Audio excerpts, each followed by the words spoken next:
Welcome back to Adelante, Chicago. A brief encounter with a young boy in Haiti inspired a Chicago man to help thousands of kids in need. And as we wrap up Hispanic Heritage Month, Dan Ponce introduces us to an organization that's making a difference, one backpack at a time. After the catastrophic earthquake of 2010, the island nation of Haiti was literally shaken to its core. Hundreds of volunteers flew in to help, and among them, Jose Perez, who was so moved by what he had witnessed, he decided to return with something most American school kids take for granted. What I witnessed there was a very sad reality. Jose Perez saw firsthand the devastation of the 2010 earthquake in Haiti.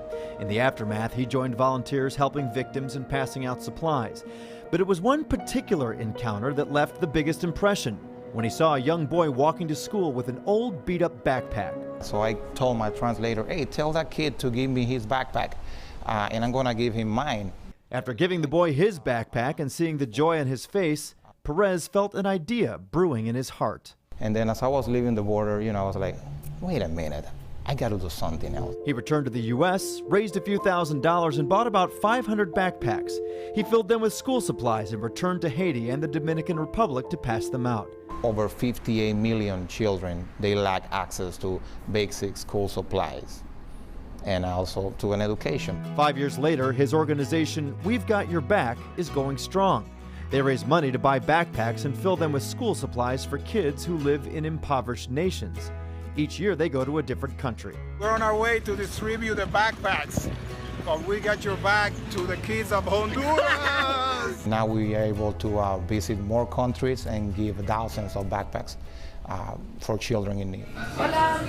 Volunteers pay for their own trips and do everything they can to raise money here in the U.S. They contact churches, donors, and host events. We talked about the need that we all had seen, and just passion was just boiling within our hearts. It also takes serious coordination to ship the backpacks and make sure there are reliable contacts in the countries where they pass them out directly to the kids. It's a collaborative work, so we all come together with ideas and just organizing all the events that we need to in order to be able to raise funds. Aaron Martinez, another volunteer, says he was especially moved by their trip to Honduras.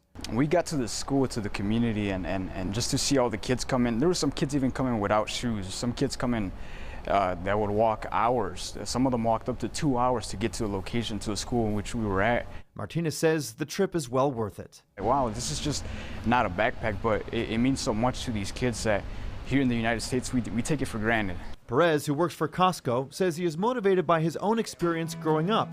He was adopted in the Dominican Republic. His family made sure he had access to a good education, and he wants as many kids as possible to have the same opportunity. There's need everywhere, and we want to make an impact by equipping children in need. So far, they've passed out backpacks in Haiti, the Dominican Republic, Mexico, and Honduras. Next year, they're going to El Salvador. It only costs about $20 to buy a backpack and fill it with supplies. For information on how to donate, visit their website, wgyback.org. I'm Dan Ponce, WGN News. Really cool program. Nice to meet him and get his story on tape. Now